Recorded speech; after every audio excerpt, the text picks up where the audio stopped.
Hi friends, welcome back. आज मैं आपको विनी द पू ब्लड एंड हनी मूवी को एक्सप्लेन करके सुनाऊंगी। बचपन में हम सभी ने कभी न कभी विनी द पू और क्रिस्टोफर की कहानी देख रखी होगी, पर 2023 में आई इस मूवी में हमारे प्यारे कार्टून कैरेक्टर ने इविल रूप ले लिया है, जो कि कैनिबल्स बन चुके हैं। तो आइए जानते हैं विनी द पू ब्लड एंड हनी मूवी की स्टोरी। इससे पहले अगर आप हमारे चैनल पर नए हैं तो प्लीज़ मेरे चैनल को जरूर सब्सक्राइब कर दें, जिससे मैं और भी अच्छे वीडियोस आपके लिए लाती रहूं। तो देर ना करते हुए आइए बढ़ते हैं मूवी की तरफ। मूवी के स्टार्ट में हमें क्रिस्टोफर का बचपन दिखाया जाता है, जहां उसे 100 एकड़ वुड नाम के एक अंधेरे जंगल में कुछ अजीब से जानवर मिलते हैं, जो कि क्रॉस ब्रीड थे, यानी आधे इंसान और आधे जानवर, जो देखने में काफी घिनौने थे। उन लोगों ने अपना परिचय उल्लू, खरगोश, ईयोर, पिगलेट और विनी द पू के नाम से दिया था। क्रिस्टोफर ने अपने भोलेपन की वजह से खतरों को नजरअंदाज कर दिया और उनसे दोस्ती कर ली। वो उनके लिए खाना लाता और कई दिनों तक उनके साथ रहने के कारण उनका रिश्ता बहुत मजबूत हो गया था। पर समय के साथ सभी बड़े हो गए थे और आखिरकार क्रिस्टोफर ने एक मुश्किल फैसला लिया और वो उन्हें छोड़कर डॉक्टर बनने के लिए कॉलेज चला गया, जिसके बाद एक बार फिर से उनका संघर्ष शुरू हो गया था। सर्दियां आई, जंगल में खाने का कुछ भी नहीं था, सभी भूखमरी से मरने के कगार पर थे। तब पू ने एक भयानक फैसला किया कि उन्हें जिंदा रहने के लिए अपने ही एक दोस्त को खा लेना चाहिए, और इसी तरह से योर ने अपनी जान गंवा दी। पर इतना घिनौना काम करने के बाद उनका दिमाग विकृत हो गया और वो जंगली हो गए, और उनके मन से इंसानों के लिए बहुत ही नफरत पैदा हो गई, खासकर क्रिस्टोफर के लिए, क्योंकि वो ही उन्हें छोड़कर चला गया था, जिसके कारण ही उनकी ये दशा हुई थी। इसके बाद से ही उन लोगों ने अपनी इंसानियत को त्याग दिया और उन लोगों ने कभी भी बात ना करने की कसम खाई। इसी के साथ हमें 5 साल बाद का समय दिखाया जाता है, जहां क्रिस्टोफर अपनी पढ़ाई पूरी करके अपनी गर्लफ्रेंड के साथ वापस आया था। क्रिस्टोफर उसे 100 एकड़ वुड्स एरिया में ले जाता है अपने दोस्तों से मिलवाने के लिए। क्रिस्टोफर की गर्लफ्रेंड को ये सब उसकी इमेजिनेशन लगती है, पर तभी क्रिस्टोफर को पू की आवाज आती है और वो उसे ही ढूंढते हुए उस ओर बढ़ने लगता है। वो उनकी जगह पर भी पहुंच जाता है।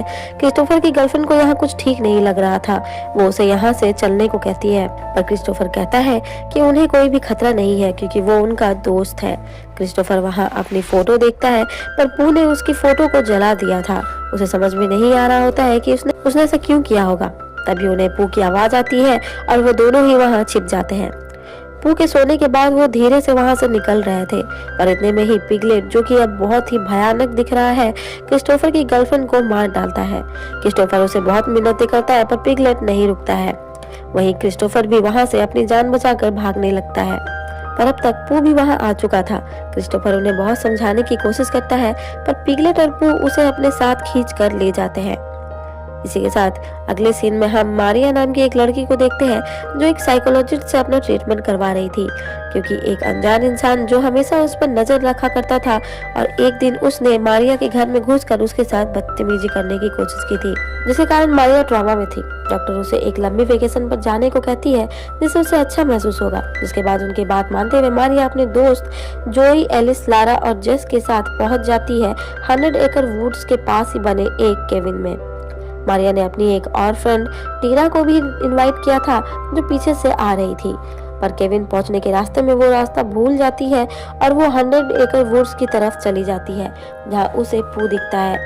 इतने भयानक बियर को देखकर टीना बहुत डर जाती है और एक अबैंडन फैक्ट्री में जाकर छुप जाती है, पर पू उसे ढूंढ लेता है और बहुत ही बेरहमी से एक वुड चॉपर से उसे मार डालता है। जिसके बाद हम क्रिस्टोफर को देखते हैं, जिसे पू ने बांध रखा था। क्रिस्टोफर उसे समझाने की कोशिश करता है कि उसका कॉलेज जाना जरूरी था, और उसे इसका पछतावा भी है कि उसे उन्हें छोड़कर नहीं जाना चाहिए था।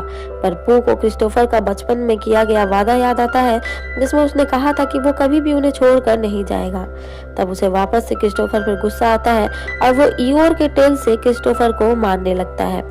तभी क्रिस्टोफर पास में ही पड़े स्केलेटन को देखकर डर जाता है, पर पू उसे उसी की गर्लफ्रेंड के खून से नहला देता है, जिसका मतलब था कि वो लोग क्रिस्टोफर को कभी भी माफ नहीं करेंगे। जिसके बाद पू क्रिस्टोफर की गर्लफ्रेंड के स्केलेटन को फेंकने जा रहा था, तभी उसे म्यूजिक की आवाजें आती है और पू तुरंत ही उस ओर जाने लगता है।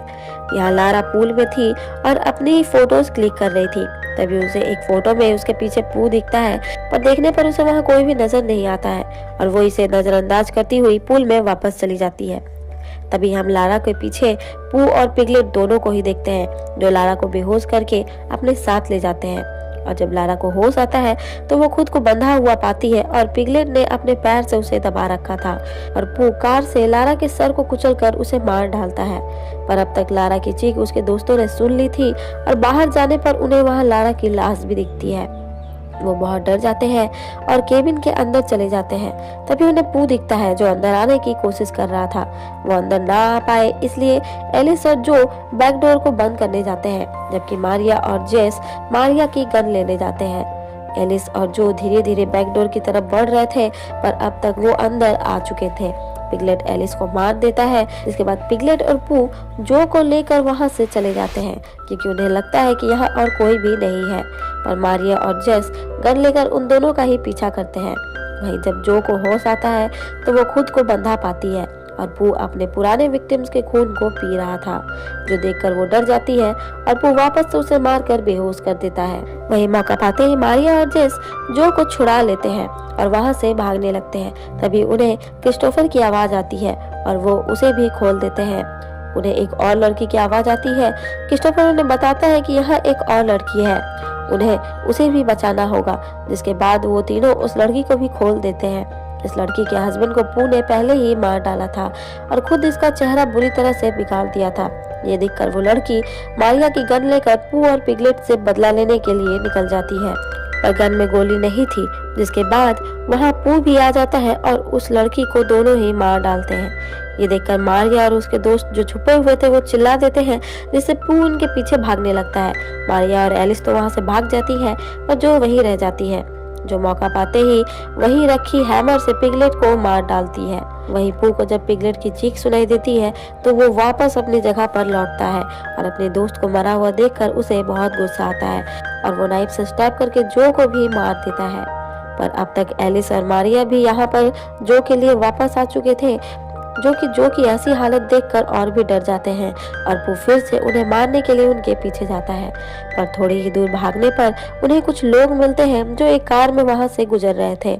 मारिया उनसे हेल्प मांगती है और उन्हें भी वहां से भागने को कहती है, पर लड़कियों को इतना डरा हुआ देखकर वो सभी पू को डराने धमकाने जाते हैं। उन्हें भी समझ नहीं आ रहा था कि आखिर ये अजीब सा जानवर कौन है, पर वो सभी पू को मारने लगते हैं। पर पू को इससे कोई भी फर्क नहीं पड़ता है, उल्टा वो यहाँ सभी को बारी बारी से बड़ी ही आसानी से मार डालता है। इसके बाद मारिया और एलिस कार से वहां से भागने लगते हैं, पर पू उनके कार के ऊपर ही चढ़ जाता है, जिससे कि उनका बैलेंस बिगड़ने के कारण एक्सीडेंट हो जाता है। और मारिया देखती है कि पू एलिस को पकड़कर कार से बाहर ले जा रहा है और बहुत ही आसानी से उसके सिर को खींचकर उसके धड़ से ही अलग कर देता है और अब वो मारिया की तरफ बढ़ रहा था। तभी वहां पे क्रिस्टोफर कार से पू को मार देता है, जिससे पू दो कार के बीच में फंस जाता है। दोनों को ही लगता है कि पू तो अब मर चुका है, पर पू अब भी जिंदा था।